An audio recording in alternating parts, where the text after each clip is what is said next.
0,9. Esa es la probabilidad de que dos muestras de 14 y 16 tengan esa diferencia de 7 o más puntos. Vamos al inciso B.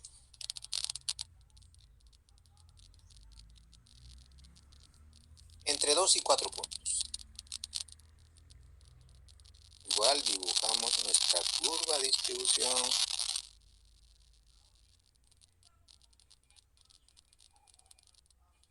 Aquí está 5. Entre 2 y 4 puntos. Vamos a poner que 2 está por aquí. 4 está por aquí.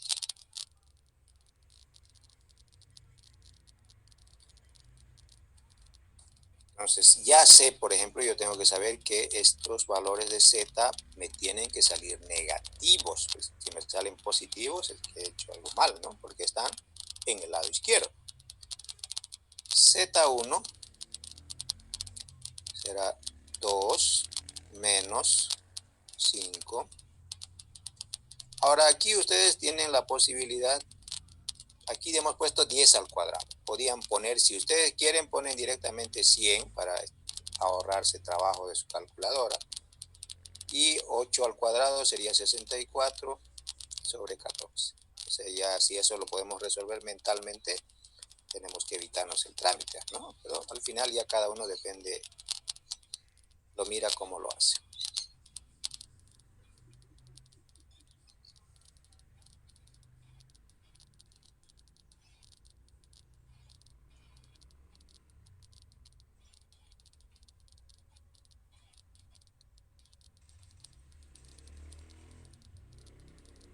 Y eso sale.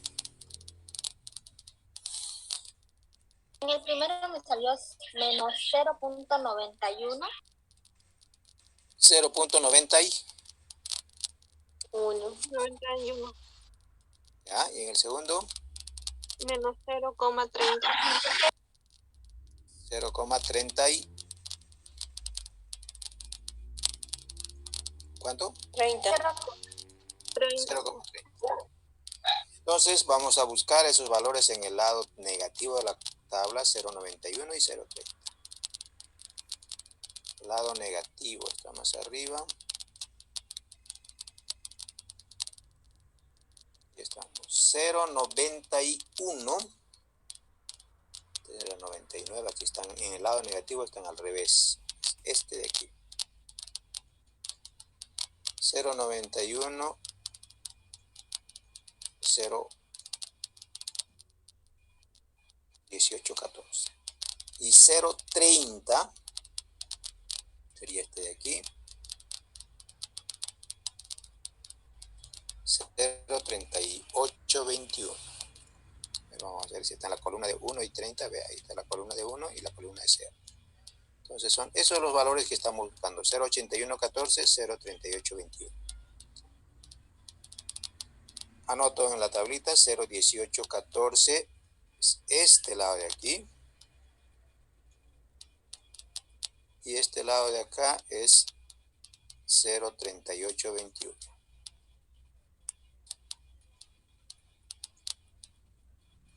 Entonces, la probabilidad de que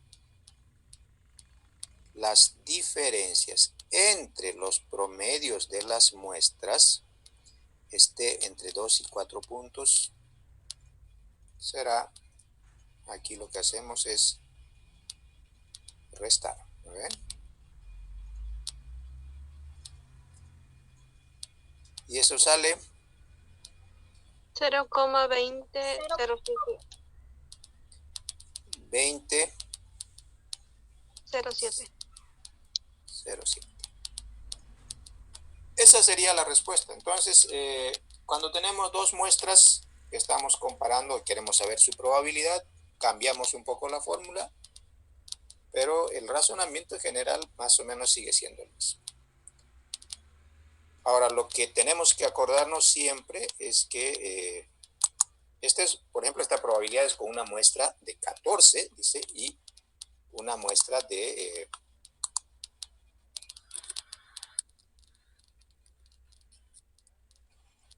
16 y 14. Si las muestras son más grandes, de 80 y de 60 personas, estas probabilidades van a ir cambiando, porque nosotros tenemos una distribución que tiene una forma.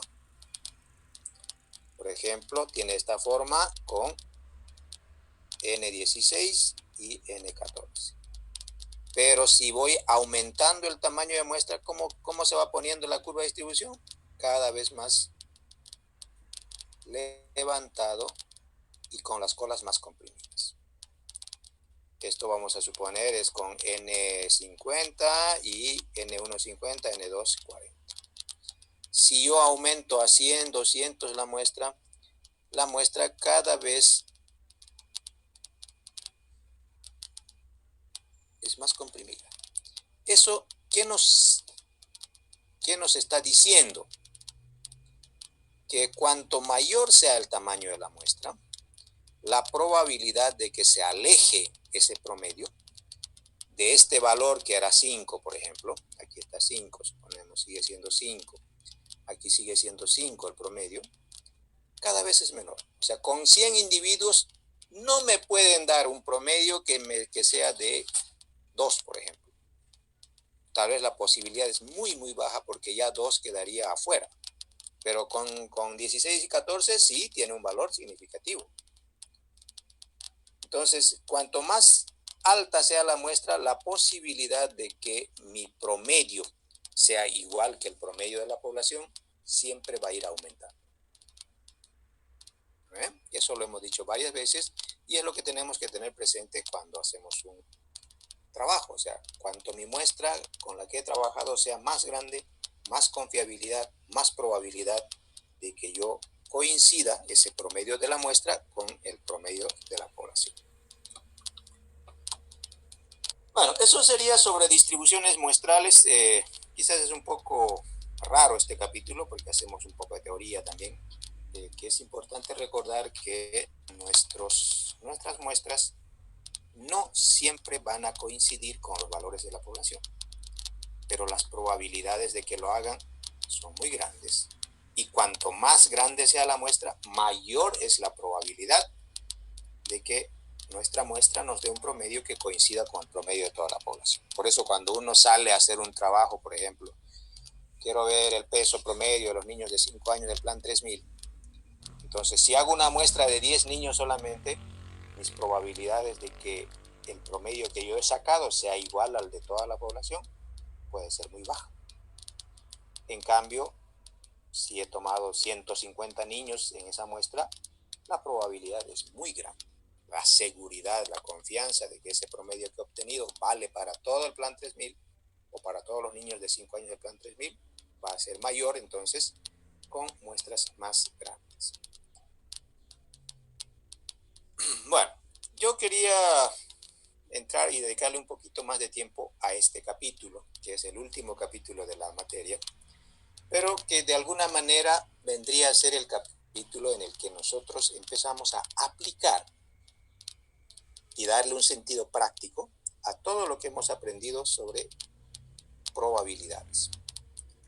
Porque es verdad que me ayuda mucho saber que la probabilidad de que voy a ganar una rifa, por ejemplo, solamente es del 0,5%. Casi no la voy a ganar. Seguro que no la voy a ganar. Es posible que sí, pero la posibilidad es muy baja y por lo tanto no tengo que andar ilusionado de que la rifa me va a tocar a mí. Y no es lo mismo que si tengo un 60% de posibilidades de ganar esa rifa. Ahí casi que sí me la voy a llevar. Tengo muchas posibilidades, aunque no implica que lo vaya a ganar necesariamente. Pero de estas probabilidades, algo tenemos que sacarle de provecho en la vida práctica y real. Entonces, para entender el contexto de lo que hacia dónde va nuestra prueba, nuestro capítulo de pruebas de hipótesis, vamos a leer este caso y en base a ello vamos a hacer el planteamiento. ¿Ya? Dice, un determinado laboratorio especifica en la etiqueta, o sea, está inscrito en la etiqueta de sus envases, que cierto suplemento vitamínico que el contenido promedio es de 100 gramos.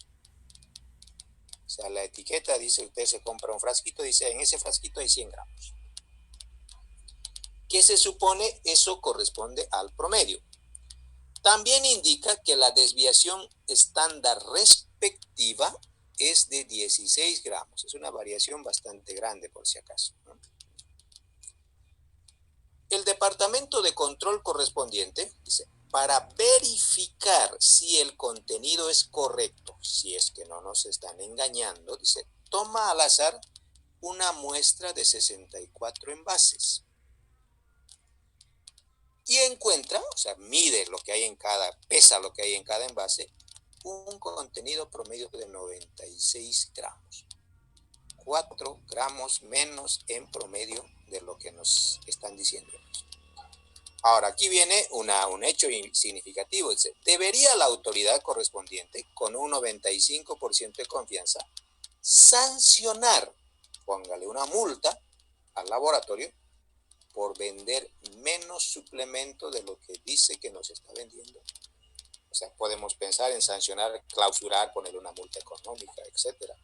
Ya una acción concreta en base a un análisis de probabilidad que vamos a hacer. Entonces ya aquí alguien tiene que tomar una decisión y hacer una acción sobre un resultado de probabilidad. Entonces vamos a comentar lo primero, lo siguiente antes de empezar esto. Cuando ustedes van y se compran en el mercado una bolsita de 1 kilo, 1000 gramos de azúcar, por ejemplo, 1000 gramos de azúcar. ¿Ustedes creen que en esa bolsita hay 1000 gramos exactamente?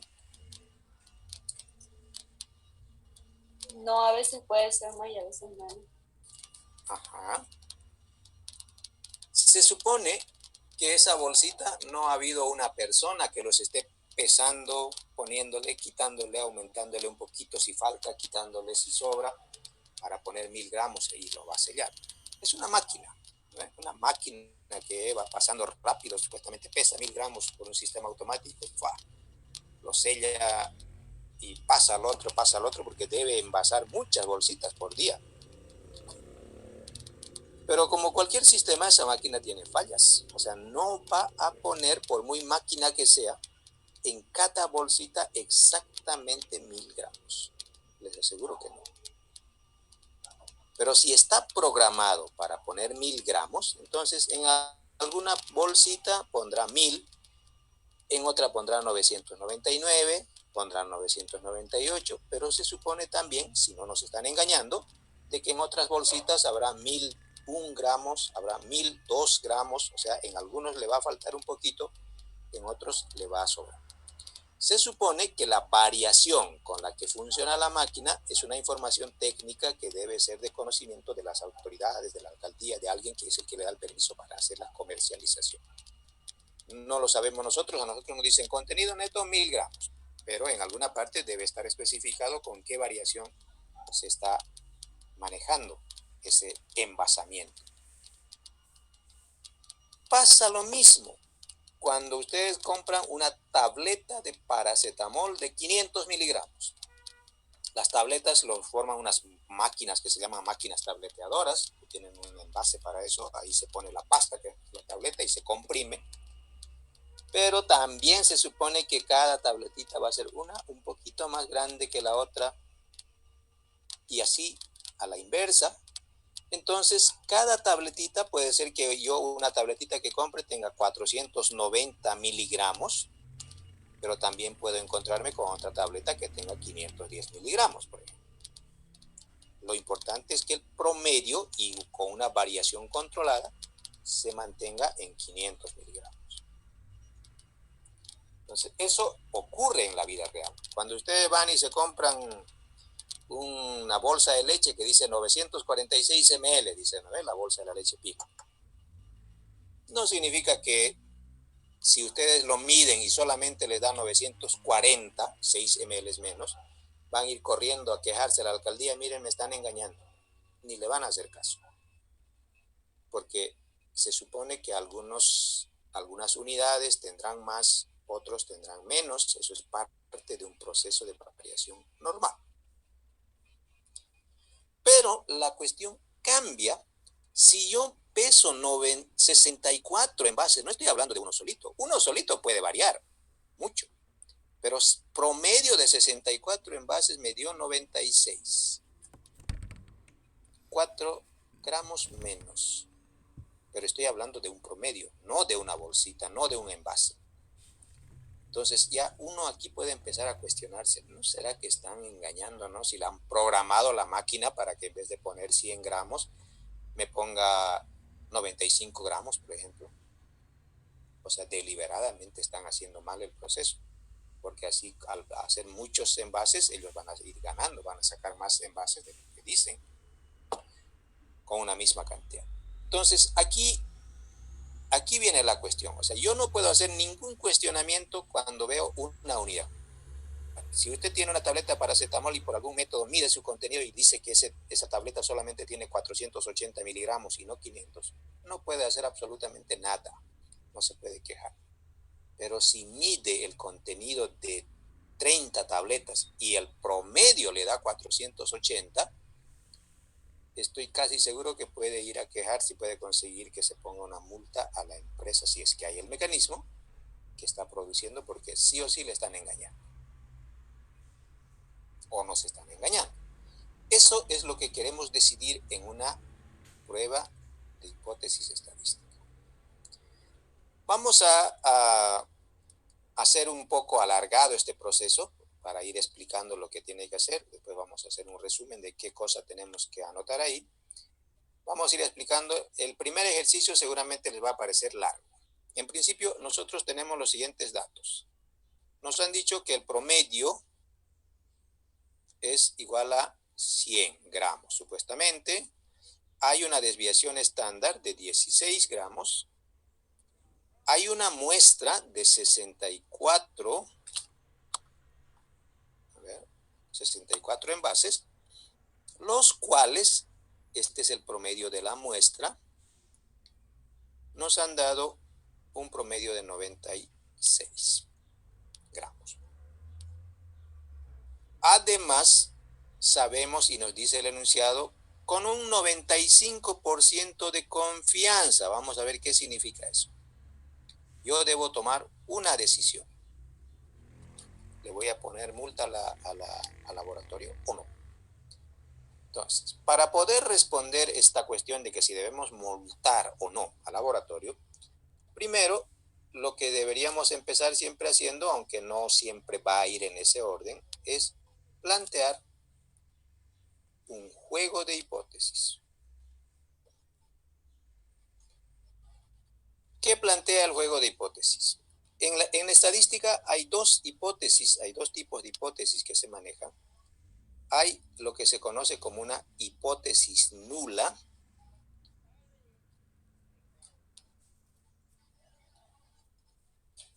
y hay una HA, le vamos a poner, hipótesis alterna, que en muchos libros, en el de Shawn, por ejemplo, aparece como H1. La hipótesis nula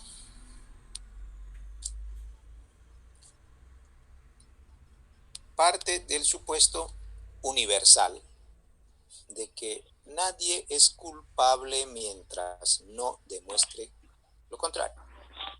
Todos se consideran inocentes hasta que probemos que son culpables. Entonces, ese es el supuesto básico de la hipótesis nula, supuesto poblacional correcto.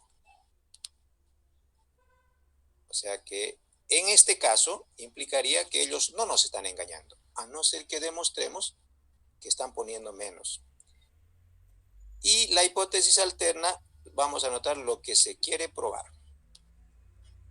Nosotros sospechamos que nos están engañando, entonces vamos a anotar de alguna manera una expresión que nos diga nos están engañando porque están poniendo menos. ¿Cómo tendría que quedar esta hipótesis nula y esta hipótesis alterna? Hay que convertirlo en números porque estamos haciendo estadística. La hipótesis nula dirá, en este caso, que el promedio de toda esa población, a pesar de que hemos visto que 64 envases nos dieron menos, puede ser que los envases que agarramos por cuestiones de azar eran los que tenían un poco menos, sigue siendo lo que ellos dicen. Ellos dicen que están poniendo 100, entonces el promedio de la población es 100. No nos están engañando. Y en la hipótesis alterna, yo no necesito probar que la media de la muestra, no puedo decir, esto va a ser menor a 100. Que eso no necesita probarse, ya lo tengo. El promedio es menor a 100. Lo que quiero saber es si puedo decir a partir de esto que el promedio de la población es menos de toda la población de 100, como ellos dicen. Están poniendo menos. No sabemos 95, por ahí lo han programado para que pongan 96 o 97, pero no están poniendo 100. Este sería la hipótesis que nosotros vamos a colocar a prueba en nuestro ejercicio. Todo lo demás es explicación de qué es lo que se hace, ¿no? Una prueba de hipótesis que nos va a parecer largo, como les decía, pero que en la práctica se resuelve en 4 o 5 minutos, no es largo. Como vamos a hacerlo paso por paso, vamos a ir seguramente ocupando mucho más tiempo. Cualquier cosa que quieran preguntar, pregunta. ¿Hasta ahí tenemos alguna pregunta?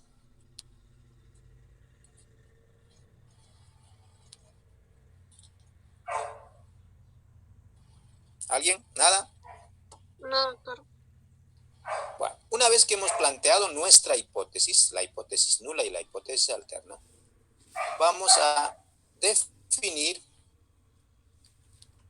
lo que se conoce como el nivel de significancia. El nivel de significancia,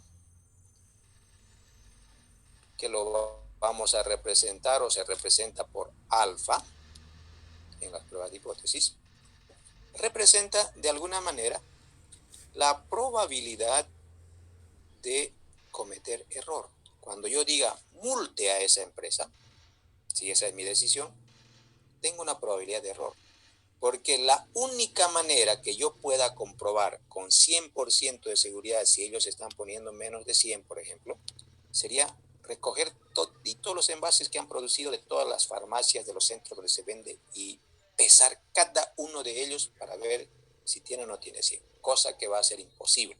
Por eso tomamos una muestra, compramos, conseguimos, exigimos que nos den 64 envases y lo vamos a pesar, pero eso sigue siendo una muestra. Entonces, cualquier decisión que vayamos a tomar siempre tendrá una probabilidad de error, que se supone aceptable en un nivel estadístico. Alfa asume 3 valores estandarizados. Hay un error aceptable del 10%, del 5% y del 1%. ¿Se pueden hacer pruebas de hipótesis con el 2%? Sí. ¿Con el 8%? Sí. Pero en los libros, por ejemplo, no van a haber pruebas de hipótesis con 2, con 3% siempre, o 1%, o 5, o 10%, aunque mayoritariamente se utilizan estos dos. 5% y 1% de posibilidad de error. En este caso, ¿cuánto vale alfa para nosotros? La cuestión es que la probabilidad de error, que es la probabilidad de equivocarnos, me genera un cierto valor que es contrario a lo que yo llamo el nivel de confianza. El nivel de confianza, si la probabilidad de error es del 5%, se supone que el nivel de confianza es lo que falta para 100, será del 95%. Si la probabilidad de error es del 1%, la confianza es del 99%. ¿No? Entonces, asumo un 5% de posibilidad de error, tengo un 95% de confianza como evento complementario. Entonces, la confianza es lo contrario. Y en este caso nos han dado una instrucción que lo hagamos, dice, con el 95% de confianza. Entonces, en este caso, nos están diciendo que el valor de alfa con el que voy a trabajar es el 5%, pero si yo estoy haciendo la prueba por mi iniciativa propia, yo puedo elegir con qué valor de alfa voy a trabajar. Y ese 5%, si le quito el porcentaje, será igual a 0.05. Entonces, tenemos la hipótesis, hemos fijado el nivel de significancia al 5%, o nos fijaron el nivel de significancia, y luego nosotros deberíamos ver, seleccionar el estadístico de prueba, que sería la distribución estadística con la cual vamos a hacer nuestro análisis. Esto, nosotros hemos hablado poco de esto, pero las pruebas estadísticas, por ejemplo, para comparar uno o dos promedios, yo tengo la distribución de Z, es una distribución estadística, que es la que más se utiliza, pero también hay otra distribución que se llama la distribución de T, que lo vamos a ver después, vamos a ver cómo se utiliza esta distribución. Pero hay otras distribuciones. Para variaciones, por ejemplo, hay una distribución que se conoce como la distribución de Chi cuadrado, o de Chi cuadrado se lee, se lo simboliza así. Así se lee, Chi cuadrado. Se escribe Chi cuadrado, se lee Chi cuadrado. Hay otra distribución que es la distribución de F, de Fisher, con el cual también puedo comparar varios promedios a través de su variación. Pero hay muchas otras. El mundo de las pruebas de hipótesis es muy amplio. Hay pruebas de hipótesis para variables cualitativas. La prueba de Chi cuadrado se puede usar también para ver si un conjunto de datos se ajusta o no a una curva de distribución normal, por ejemplo. La prueba de F se usa para comparar experimentos, etc. Nosotros, como hacemos una introducción al ámbito del mundo de las hipótesis, vamos a ver estos dos. Z y T. Ahora, cuando utilizamos Z, por ejemplo, nosotros utilizamos Z cuando N, el tamaño de la muestra, es mayor o igual a 30, en palabras simplificadas, y la muestra de T deberíamos usarla cuando nuestra muestra y no llegamos a 30. Entonces se conoce muestra grande, se dice cuando N es mayor o igual a 30, y cuando no llega a 30 es una muestra pequeña. Para nuestro caso, nosotros estamos viendo qué tipo de distribución vamos a utilizar. Queremos comparar un promedio muestral 96 para ver si corresponde, si es parte de una población cuyo promedio en realidad es de 100, con 64, o sea, N es mayor a 30, entonces debería usar la distribución de Z. Vamos a trabajar con la distribución de Z.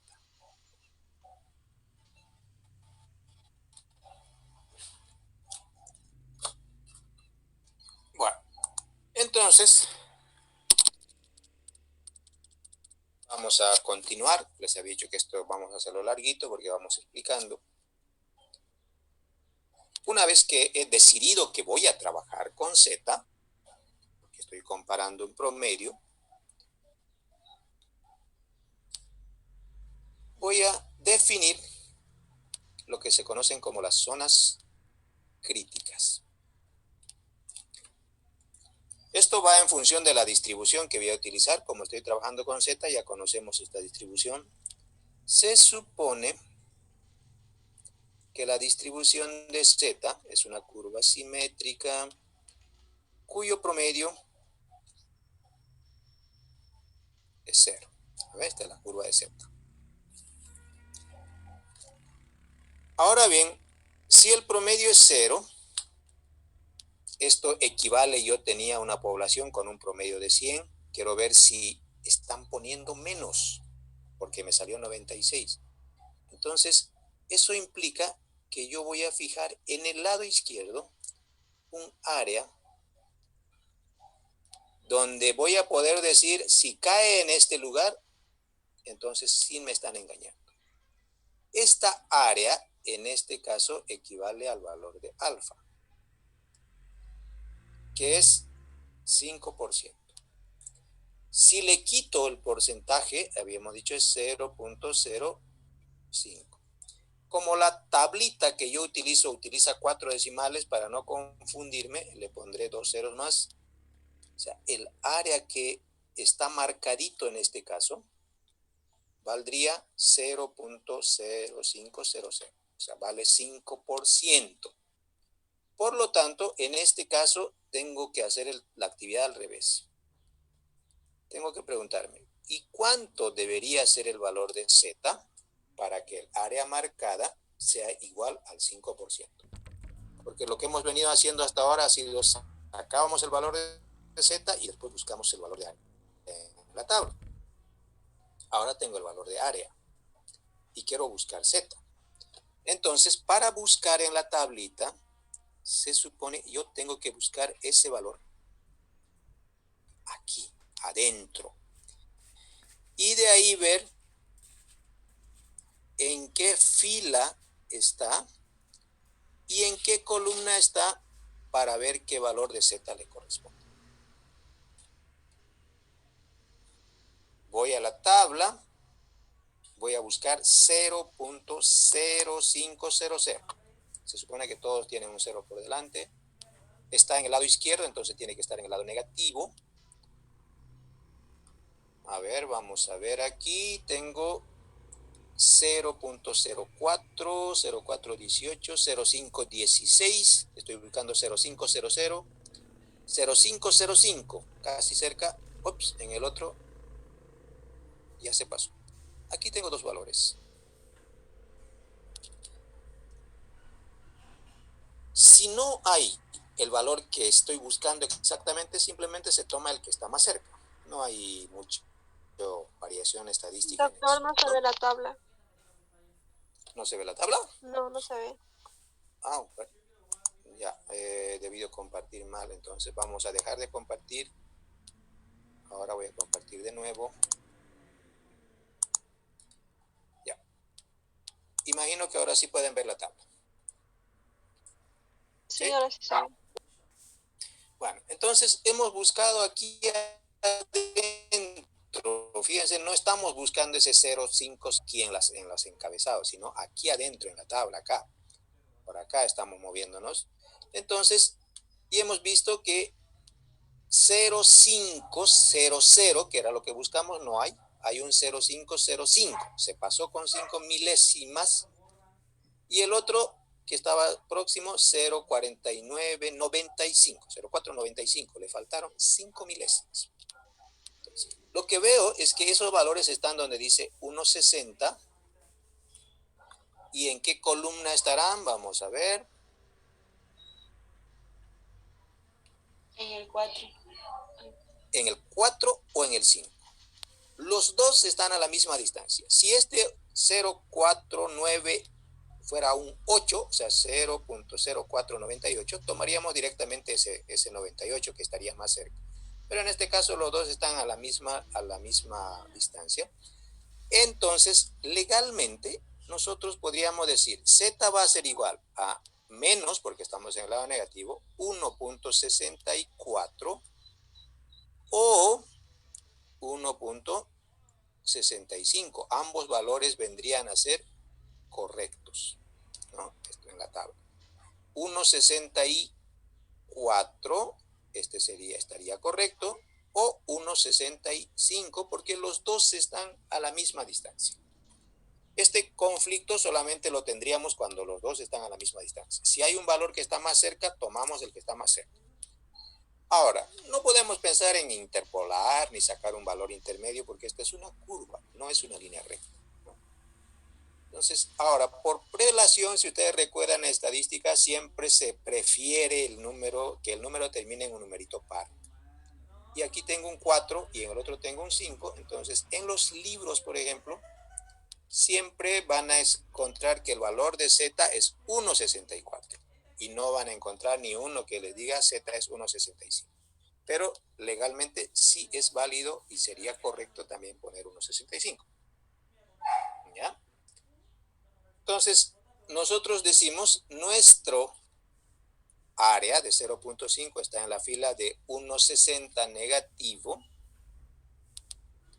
y en la fila de menos 0,04, por ejemplo, estamos tomando ese. Por lo tanto, Z es igual a menos 1,64.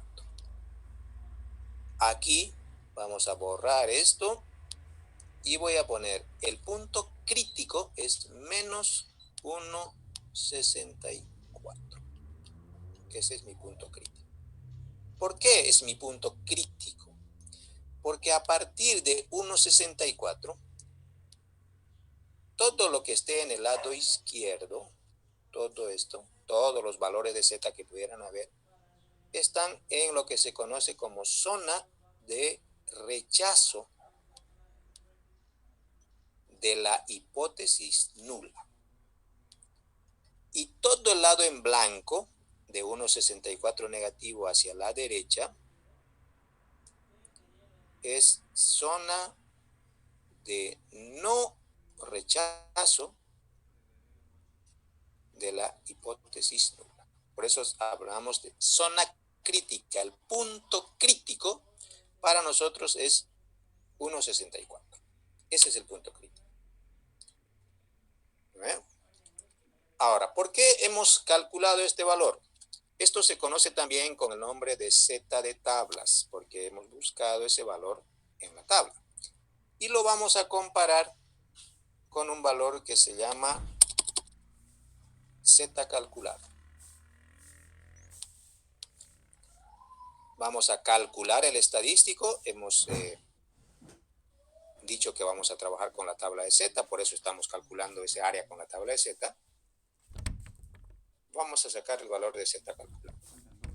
Z calculado ya hemos visto para las muestras que se distribuye según esta expresión, media de la muestra menos el promedio de la población, sobre la desviación estándar dividida entre la raíz cuadrada del tamaño de la muestra. Entonces, lo único que vamos a hacer es reemplazar esos valores. Z calculado será igual a la media de la muestra era 96, ¿ven? Menos el supuesto promedio es 100 gramos en cada envase. La desviación estándar era 16. ¿Y el tamaño de la muestra era de cuánto? Vayan poniendo sus nombres al chat antes que se corte. ¿Cuánto era el tamaño de la muestra? 64. 64. Entonces, con eso sacamos un valor de Z que va a ser igual a ¿cuánto? Menos 2. 2.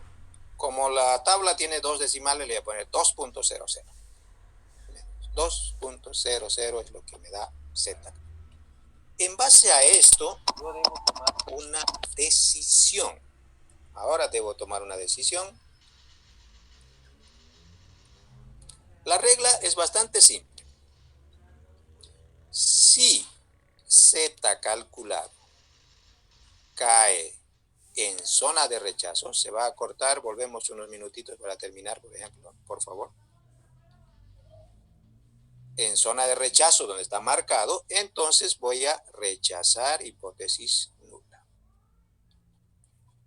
Si Z calculado cae en zona de no rechazo, no hay donde perderse ahí, entonces voy a no rechazar la hipótesis nula, la hipótesis de partida. Entonces, ¿cómo voy a determinar eso? El valor de Z calculado es 2. Vamos a convertir. Aquí está el punto crítico. Se supone aquí está 0. 2, ¿dónde estará? ¿Dónde estará Z menos 2? ¿Por acá? ¿Por este lado blanco? ¿Por el lado marcado? Se supone que